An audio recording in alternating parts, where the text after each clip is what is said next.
avec le premier débat, donc les relations entre les plateformes et les auto-entrepreneurs.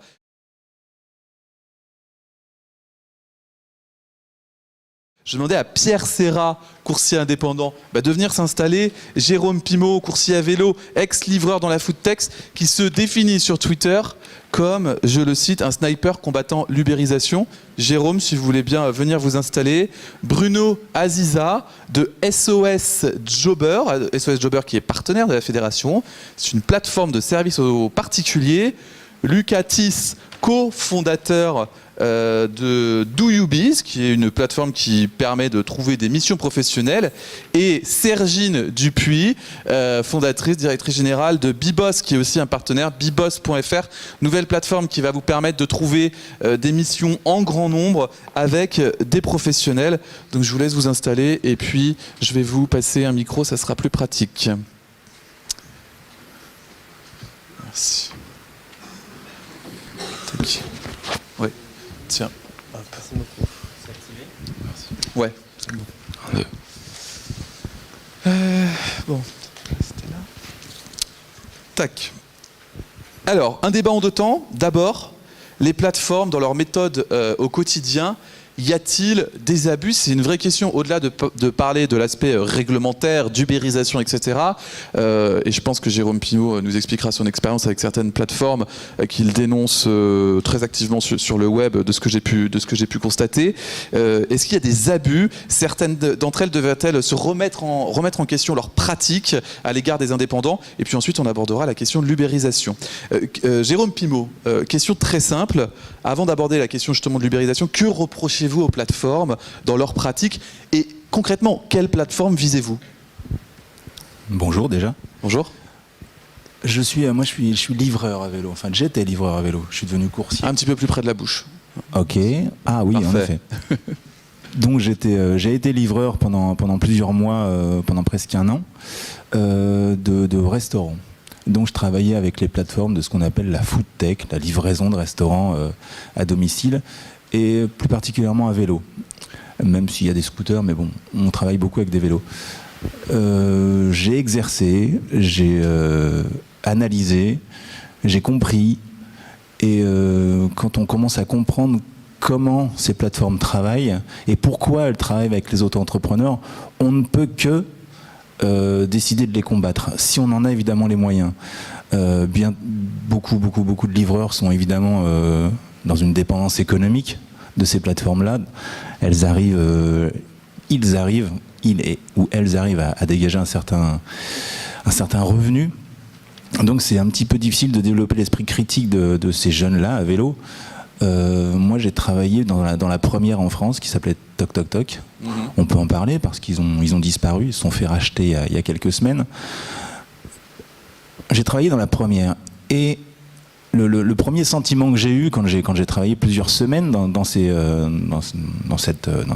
sur cette plateforme, pour cette plateforme, avec cette plateforme, c'est que ça me rappelait beaucoup mon ancienneté de salarié. J'ai été salarié pendant 25 ans.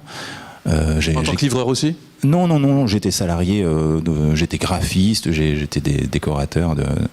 Voilà. J'étais salarié, j'avais un patron, j'avais un chef, j'avais un manager, et j'avais un salaire, j'avais un travail. Et là, je me suis retrouvé dans une plateforme où on me disait que j'étais indépendant, on m'avait bien fait comprendre que j'étais indépendant, que c'était mon taf, que j'avais choisi de le faire, mais j'avais choisi de le faire quand même avec tout un tas de caractéristiques bien précises, quoi. Il fallait faire ceci, il fallait faire cela, il fallait dire ci, il fallait dire ça, il fallait être là à telle heure, voire un petit peu plus tôt. Ok, donc j'ai roulé, j'ai livré, j'ai été chercher des repas, je les ai emmenés chez les gens. Bonjour, je suis votre livreur Jérôme, toc toc toc. Non, bonjour madame, au revoir madame. Avec la casquette, toc toc toc, avec le polo, toc toc toc, avec le sac, toc toc toc. Vous avez fait que Toc Toc Toc ou vous avez fait d'autres plateformes? Non, là c'est le début de l'expérience, c'est comment j'ai compris un petit peu. Et devant les restaurants, je vais essayer de faire super court, je vais parler que du début. Devant les restaurants, je rencontrais les autres livreurs. Les anciens, ceux qui étaient là depuis avant moi, et ils me parlaient de leurs sentiments. Et beaucoup. Il n'y en a pas un qui me disait « c'est cool, c'est génial ». Alors que moi, je travaillais depuis quelques semaines, j'étais sur mon vélo, j'étais content de faire du vélo, j'ai toujours aimé le vélo. Et le vélo, ça ouvre un petit peu les chakras, c'est énergique, c'est énergisant. Et je ne comprenais pas pourquoi il me disait ça. Et j'ai commencé à comprendre quand j'ai vu mes relevés, quand j'ai vu mes virements, en fait. Quand j'ai vu mes virements, je me suis dit, c'est bizarre, il y a plein d'erreurs. Il y a plein d'erreurs de compta. Alors j'appelais la plateforme, comment ça se fait ? Ah ben, il y a des bugs, ou alors, ah non, on comprend pas, envoie-nous tes tableaux comptables. Tableau Excel, je leur envoyais.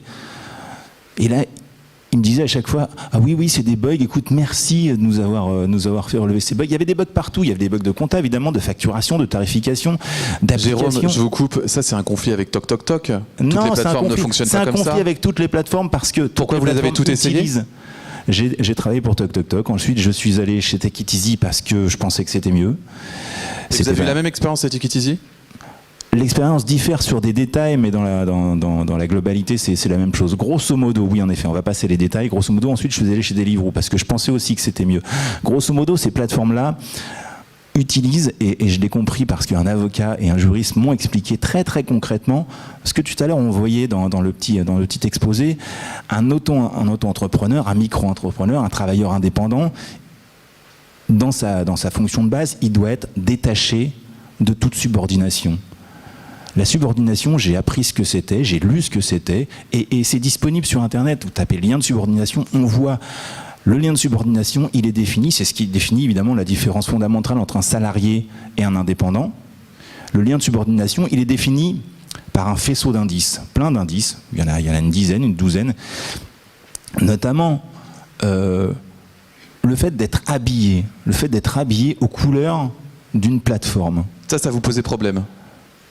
Ça me posait pas tant de problèmes, mais c'est quand je me suis rendu compte qu'en fin de compte, j'avais pas à le faire en fait. Mon avocat m'a expliqué que j'avais pas à le faire, que je ne devais pas le faire. Et c'est ce qui plus tard, ça j'ai compris ça chez TokTok en 2015, c'est ce qui fera qu'en 2016, en avril 2016, Deliveroo m'appellera un jour en me disant, bah, écoute Jérôme, on va cesser notre collaboration. Et quand je leur demanderai pourquoi, je m'y attendais un petit peu, quand je leur demanderai, ils me diront, parce que tu portes pas la veste. Parce que tu portes pas la veste Deliveroo. Et moi au téléphone, je dis au monsieur Deliveroo, je dis, mais non seulement j'ai pas à la porter, mais je devrais pas la porter. La seule veste que je devrais porter, c'est GG la course, quoi, ou un truc comme ça. Le type, non, tu comprends, c'est pas comme ça que ça fonctionne chez nous. Mais c'est pas comme ça que ça fonctionne dans aucune plateforme en fait. Dans toutes les plateformes, on a un uniforme. Alors donc ça c'est la base. Après le mandat de facturation, voilà, c'est pas nous qui faisons nos factures, c'est eux qui nous les font, évidemment, avec tous les bugs que ça implique. Les bugs évidemment toujours dans leur sens, toujours systématiquement. Ok, alors ça c'est effectivement d'un point de vue management où il y a des problèmes c'est la base, au niveau des subordinations, etc. Est-ce que vous considérez aussi qu'au niveau sociétal, au niveau de la protection, etc., que ces plateformes se dégagent complètement elles pourraient faire beaucoup mieux? Je pense que c'est la base de leur métier en fait. Leur métier, c'est pas de livrer des burgers ou de livrer des câbles USB ou des téléphones. Leur travail, c'est d'essayer de faire disparaître toute notion de cotisation sociale en fait. Toute notion de cotisation, on va dire patronale, parce que les cotisations sociales, un auto-entrepreneur, il sait ce que c'est. Ces plateformes-là, elles ne savent pas ce que c'est que les cotisations patronales à l'échelle de leurs livreurs, à l'échelle de leur personnel, évidemment, dans les bureaux, les comptables, les développeurs, les stagiaires, bon, eux d'accord. Mais sur une plateforme comme Deliveroo qu'utilisent 3000 livreurs en France, à peu près, ils payent des cotisations sur la centaine de personnes qu'ils emploient dans leur bureau. Mais après, il y a la notion dans la livraison à vélo, c'est pour ça un petit peu que je me suis élevé, que j'ai combattu, que je snipe. C'est parce que le vélo, c'est quand même un petit peu dangereux dans Paris, surtout quand on est payé à la course. On va continuer à en parler, notamment sur cette question des cotisations et d'un point de vue purement économique. Est-ce que les modèles que Deliveroo, etc., seraient fiables si vous n'étiez pas auto-entrepreneur? Mais à côté de vous, il y a Pierre Serra, qui est auto-entrepreneur, qui est indépendant, et lui qui est heureux. Hein. Ça fait 1 an et demi qu'il fait de la course, et vous m'avez confié, je trouve qu'il y a énormément de points positifs, même si ça reste un cadre plus précaire. Je reste libre, et plus je travaille, plus je gagne, ce qui n'est pas forcément le cas dans le cadre du salarié. fin de citation. Travailler plus pour gagner plus. Comment vous travaillez chez Stuart, c'est ça? C'est ça. Et ça se passe bien? Ça se passe très bien. Je voulais surtout éviter de prendre cette expression gagner plus, travailler plus pour gagner plus, mais vous avez. Mais ça me dérange pas. Hein, c'est juste. Ah bah moi j'ai juste. Alors c'est ironique, oui, c'est ironique. un petit clin d'œil. Mais vous m'avez dit. Du coup, moi plus je travaille, plus je gagne. Bon. Voilà, c'est pour ça. C'est parce que je voulais pas faire référence à. On voit. Mais moi ça m'a forcément amusé. Désolé. Petite parenthèse, c'est tout, je vous en prie. Du coup, moi, je suis hyper positif dans le bilan que je tire de mon expérience avec Stuart. Je comprends le bilan très noir de mon collègue, mais moi, ma propre expérience, déjà, Stuart me propose des conditions de travail qui sont radicalement différentes de celles qui sont présentées, dans le sens où, pour revenir sur certains points, ils nous fournissent des vêtements, ils nous fournissent du matériel qu'on n'est pas obligé de porter, avec le nom de la marque, mais qu'on n'est pas obligé de porter. Revenir sur quoi d'autre moi, Stuart, j'ai vraiment le sentiment de... Tu disais justement ne pas avoir rencontré de collègues qui te disaient que ce qu'ils faisaient était cool, alors que moi, je travaille énormément, mais j'ai vraiment pas le sentiment... Okay. J'ai vraiment pas le sentiment de travailler. Je pense que je suis à environ entre 40 et 60 heures par semaine. Et c'est formidable. Vraiment... Comment ? C'est formidable. Merci. Mais je veux dire, je suis en plein air. J'ai un master 2 d'économie. J'étais dans le web marketing avant. Et j'ai travaillé pendant une petite année en vie de bureau. Et le fait de travailler en plein air, c'est un changement radical. J'ai aucun rapport à la hiérarchie. C'est justement ce point que je voulais aborder. C'est que je suis face à mon application. On me dit d'aller chercher telle commande à tel endroit. Et jamais il y a un supérieur qui vient me dire d'aller plus vite, qui me fait le moindre reproche. Et ça, je trouve que c'est pour trouver justement une qualité de travail de ce niveau-là.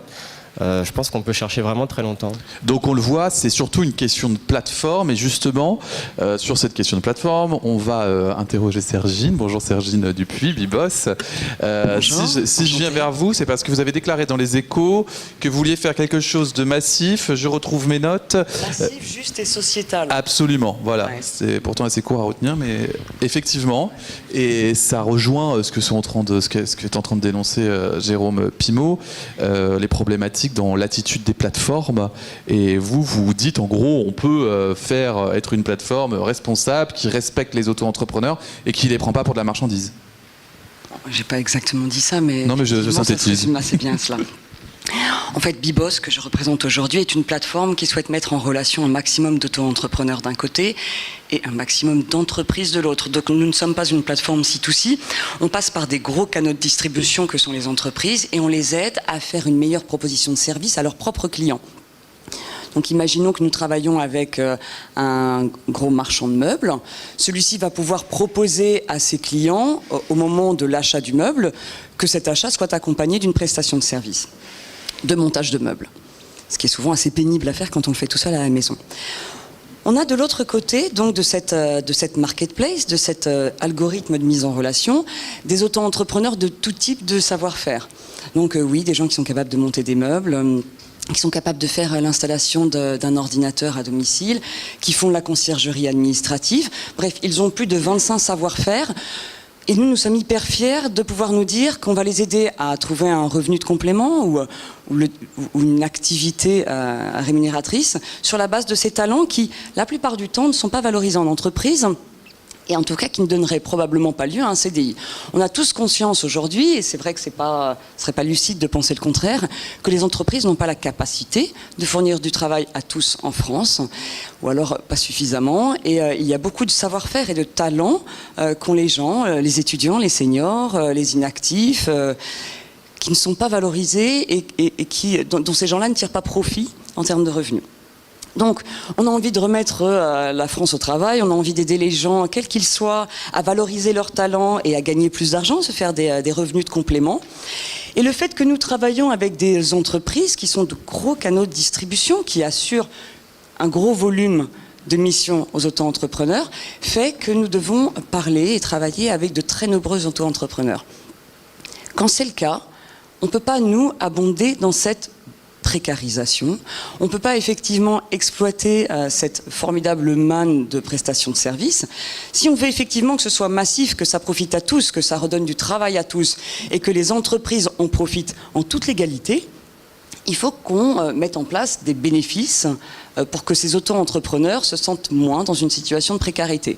Aujourd'hui, on a quand même fait le constat, mais enfin vous l'avez tous fait aussi, c'est que si vous êtes auto-entrepreneur, d'ailleurs si vous n'êtes pas fonctionnaire ou rentier, c'est quand même hyper difficile d'être candidat pour obtenir un bien en location ou un crédit. C'est compliqué d'avoir une belle couverture, une bonne couverture sociale. C'est compliqué de faire beaucoup de choses, d'obtenir des privilèges qui sont les équivalents des privilèges qu'ont les salariés dans une entreprise de type comité d'établissement ou grande centrale d'achat. Pour Bibos, c'est important que les auto-entrepreneurs puissent bénéficier aussi de ça, de la garantie pour pouvoir louer, d'une bonne mutuelle, éventuellement d'un comité d'entreprise. Oui, tout à fait. En fait, c'est le cœur de notre modèle. Nous facturons, comme tout le monde, des commissions, sauf que nous les facturons aux entreprises avec lesquelles nous travaillons. 20% de notre chiffre d'affaires, ce qui est conséquent, est totalement consacré à la mise en place de ces différents bénéfices dont nous souhaitons faire bénéficier de nos auto-entrepreneurs. Encore une fois, pourquoi ? Parce que nous avons besoin qu'il y ait beaucoup d'auto-entrepreneurs ou de postulants auto-entrepreneurs qui travaillent avec nous, car nous les faisons travailler avec des entreprises. Donc pas Pierre, Jacques, Paul, des entreprises qui ont 10 000 missions au national à leur proposer. Donc effectivement, on a besoin, et c'est notre responsabilité à nous, de faire en sorte qu'il y ait une prise en charge, une bienveillance sociale dont ils puissent bénéficier. Et là, c'est effectivement l'aide à l'accès au logement avec une caution bancaire, c'est le rattrapage de ce que leur couverture sociale actuelle ne fournit pas, donc un complément. On s'intéresse aussi, bien sûr, au fait de monter des centrales d'achat ou une sorte de pseudo-comité d'entreprise qui n'en sont pas. Vous vous préoccupez concrètement du bien-être des auto-entrepreneurs avec qui vous travaillez. Et apparemment, ce n'est pas le cas de toutes les plateformes, comme le dit Jérôme Pinault. Mais vous voyez, Jérôme, qu'il est possible de travailler sur des plateformes où on est heureux. Oui, enfin, je ne sais pas si Jérôme serait heureux dans notre plateforme. Enfin, c'est bien, parce que les plateformes se redirigent vers du salariat, en fait.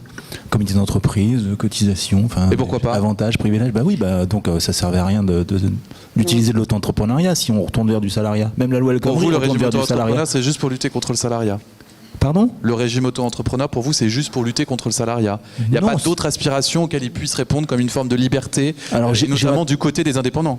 Je n'irai pas jusqu'à dire que l'auto-entrepreneuriat a été créé pour lutter contre le salariat, mais maintenant l'utilisation qu'il en est fait à des masses, à des chiffres tels que, du moins mon secteur, on est passé en 2 ans de 0 à 6 000 livreurs en France. Et puis évidemment, la livraison vélo, c'est pas la seule profession ubérisée. La question, Jérôme, c'est de se dire, on a à côté de vous Pierre, qui ça se passe bien chez Stuart. Oui, parce qu'il bosse encore. Il y bosse encore, il va pas dire le contraire. Comment ? Il y bosse encore, il va pas dire le contraire. Bon, on l'a pas forcément, on lui a pas mis le couteau sous la gorge pour non, le témoigner. Non, c'est pas vous. Bon, il est libre, je pense qu'il est relativement honnête dans son témoignage. Et effectivement, la question, c'est de se dire que toutes les plateformes ne fonctionnent pas de la même façon. Et c'est peut-être vraiment ça le fond du problème. Disons que plutôt que de vouloir supprimer cette forme de ces plateformes, finalement. L'auto-entrepreneuriat n'a pas été fait pour que des plateformes se mettent à utiliser ce truc-là pour l'exonération, enfin pour l'externalisation totale de leurs moyens de revenus en fait. Les plateformes, en fin de compte, c'est des vendeurs de pelles de l'Eldorado en fait. Elles fournissent des employés, des travailleurs à des entreprises que l'on n'a pas ou à des particuliers, mais elles ne payent pas de cotisation patronale. Elles les exposent à tous les dangers des travaux. Le bonheur est dans le CDI, quoi, dans le contrat de travail. Mais non, je parle pas du CDI, mais le salariat. Si vous parlez d'un emploi salarié. Le CDI, c'est pas forcément du plein temps. Si vous voulez. C'est pas forcément du plein temps. C'est pas. Regardez McDo. On a dit plein de choses sur McDo. Oh, les employés McDo, ils ont des salaires. C'est des salariés. Alors évidemment, ils sont pas. Je pense pas qu'ils soient super heureux, mais pour l'instant, ça existe. Faites en sorte que les travailleurs, surtout les travailleurs à risque, et moi je parle des vélos parce que si j'avais été graphiste, si j'avais été comptable indépendant, j'aurais peut-être pas eu cette réflexion. Simplement, je me suis rendu compte de tous les dangers qu'il y avait à faire du vélo dans Paris et j'ai vu cette économie monter. J'ai commencé, on était dans les premiers, on était 10-15 à Paris. Maintenant, on est 2000, 3000 et on est 6000 en France. Et je vois bien sur les réseaux sociaux que les mecs, ils en ont ras-le-bol de se faire virer parce qu'ils ont mis un commentaire sur Facebook, sur notre groupe, de se faire virer parce qu'ils ont été en retard, de se faire virer parce qu'ils portaient pas les tenues. Et là, encore une fois, on parle de plateformes en particulier parce qu'elles ne fonctionnent pas toutes de la même façon. Et on le voit avec Pierre, et on le voit, en tout cas c'est l'aspiration de Sergine. J'imagine d'avoir une plateforme quand même un minimum qui soit pas aussi virulente qu'il suffit de mettre un commentaire pour perdre son contrat. Sauf qu'on sait quelle plateforme fonctionne comme ça, mais ce que je veux dire, c'est qu'elle ne fonctionne pas toutes comme ça. Sergine. Oui, pardon, je me permets de vous répondre parce que, oui, certes, je peux répéter en boucle que Bibos est différent, on est formidable et on est vraiment les meilleurs, mais néanmoins, si je peux me permettre de prendre la parole pour les plateformes en général, il ne faut pas qu'on rentre dans ce paradoxe un peu vain et anti-constructif de se dire que le plus on souhaitera être socialement responsable, pour ne pas abonder et concourir à cette précarisation qui est mauvaise pour tout le monde, le plus on sera susceptible d'être requalifiable en tant qu'employeur. On ne peut pas tomber dans ce paradoxe qui est un peu stupide, sinon on restera tous immobiles.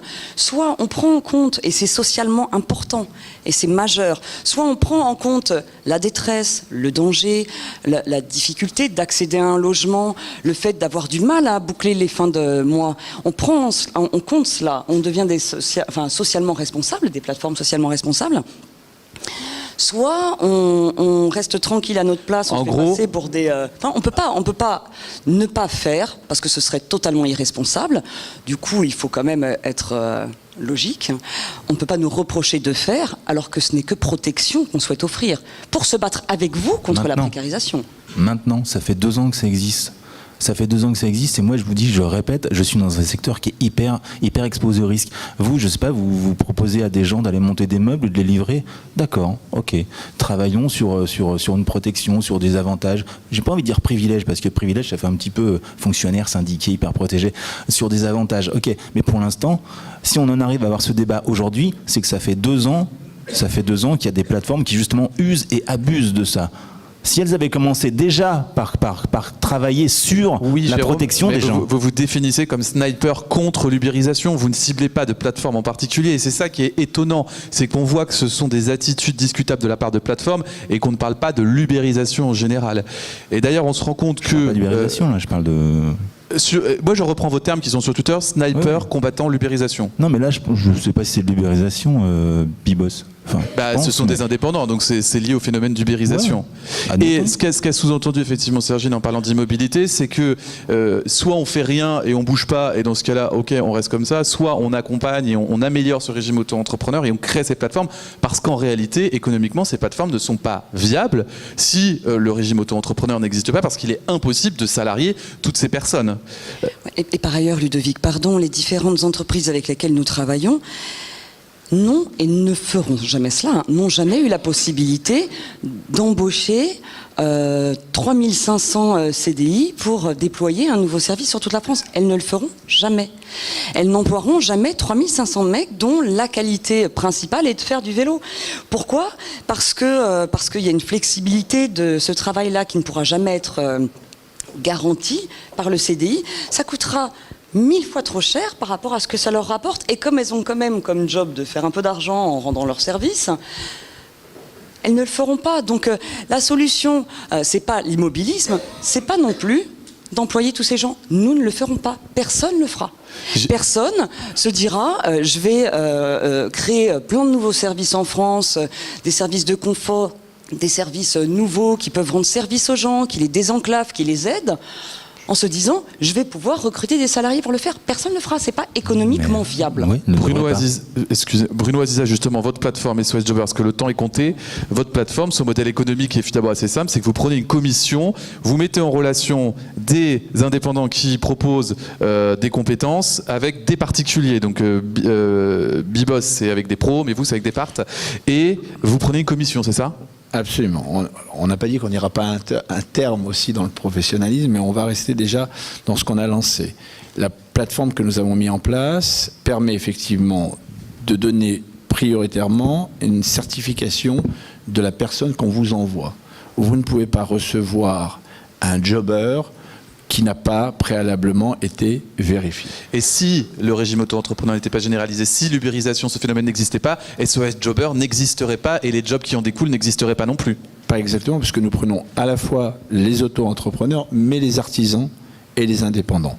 Donc notre originalité, justement, c'est de ne pas aller vers un combat, mais une complémentarité des personnes. Nous sommes avant tout un accélérateur de travail. Et un accélérateur de travail, moi je viens des États-Unis pour avoir vécu plus de 10 ans. J'étais même directeur marketing chez Yahoo, donc ça n'a rien à voir avec ce métier initial. Et là-bas, c'est très développé. Aux États-Unis, c'est normal de travailler le matin dans un métier et l'après-midi dans un autre. Parce qu'aujourd'hui, il faut juste un problème, on a une grosse précarité dans ce pays. Et qu'on doit donner du travail. Vous avez dit, et madame l'a dit justement, et monsieur à gauche le précise, je pense que s'il ne cherche pas un travail, personne ne l'a obligé, monsieur à gauche, d'aller chercher ce travail. C'est qu'il en avait besoin, c'était vital. Donc il a accepté ce travail. Si les conditions ne le convenaient pas, ce qui peut tout à fait être logique, il y a, comme vous l'avez dit, d'autres plateformes qui seront capables. Nous allons apporter justement cette nouvelle dimension de pouvoir d'abord proposer plus de 270 métiers, donc on est extrêmement large. Et vous avez un souci comme Bibos sur les questions sociétales? Non, c'est pas il y a pas. Est-ce qu'il y a un projet là-dessus? Est-ce qu'il y a un truc qui est prévu en particulier chez SOS Jobber? On veut. Alors attendez, nous d'abord on a réuni beaucoup les politiques, pour être franc. Je les vois quasiment régulièrement toutes les semaines. Et je leur explique une vision.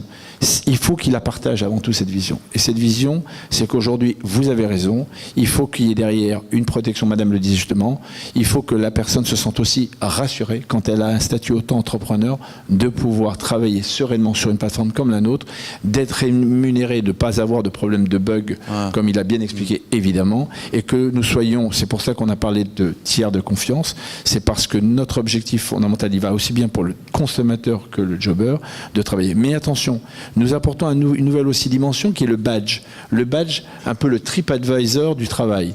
Parce que notre objectif est clair, et là c'est la sociétale, c'est quelqu'un qui rentre chez SOS Jobber, c'est un auto-entrepreneur, mais il va chercher à un moment ou à un autre, là c'est du ponctuel. Il va aller chercher forcément un CDI. Donc il a besoin de prouver qu'il a travaillé. Et c'est le marché qui va le noter. C'est pas nous qui allons lui donner ces informations. Et ces informations vont lui permettre d'extraire justement un espèce de nouveau CV qui va demain aller voir un futur sous forme de recommandation. Absolument. Mais qui a été certifié par le marché. Donc c'est pas de la volonté d'avoir amélioré ou pas son CV. Et il est parlant. Et dernier point, nous pensons de manière, c'est une vision, que l'auto-entrepreneur est une première démarche nouvelle, je le pense, à aller acquérir ou un nouveau travail ou une nouvelle qualification.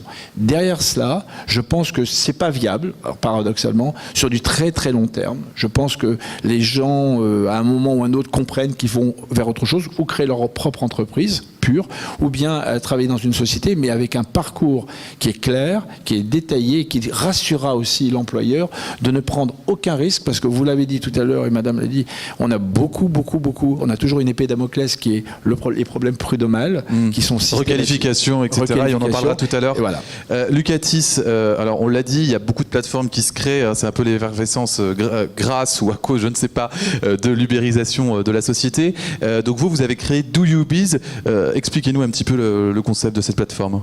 Alors bonjour à tous, on a créé Do You Biz avec pour ambition de permettre à toutes les entreprises et tous les entrepreneurs de trouver rapidement des prestataires de services qui correspondent à leurs besoins et qui correspondent à leur budget. Plutôt lié à l'informatique ou? Non, alors en fait justement nous on a fait ce travail de cartographier l'ensemble des missions classiques des entrepreneurs et des entreprises, donc marketing, communication, compta, finance, informatique, web, etc. De face à ces missions-là, indiquer un budget et trouver tout de suite un filtre de prestataires qui proposent leurs services pour cette mission à ce budget. Donc j'aimerais juste revenir concernant notre débat. Je pense qu'il ne faut pas non plus considérer l'uberisation au business model de la commission. Nous, on est une plateforme, on utilise le digital, on est sur Internet, etc. Sauf que nous, notre business model, c'est de proposer une solution d'affichage ciblée pour les prestataires qui sont sur notre plateforme. Donc nous, on est plus dans un business model de publicité ciblée et sollicitée. C'est-à-dire que lorsqu'une entreprise recherche vos services, on vous affiche automatiquement et c'est vous qui paramétrez votre diffusion. Donc il y a aussi des questions de business model derrière. Donc, il faut quand même une masse critique et cette masse critique, elle est possible parce qu'il est facile d'être indépendant aujourd'hui. Bien sûr. Alors nous, après, sur notre plateforme, on invite les auto-entrepreneurs, prestataires de services, consultants indépendants, freelance à venir proposer leurs services. Mais on travaille aussi avec des agences, des cabinets, tout type de prestataires. On ne se limite pas aux auto-entrepreneurs.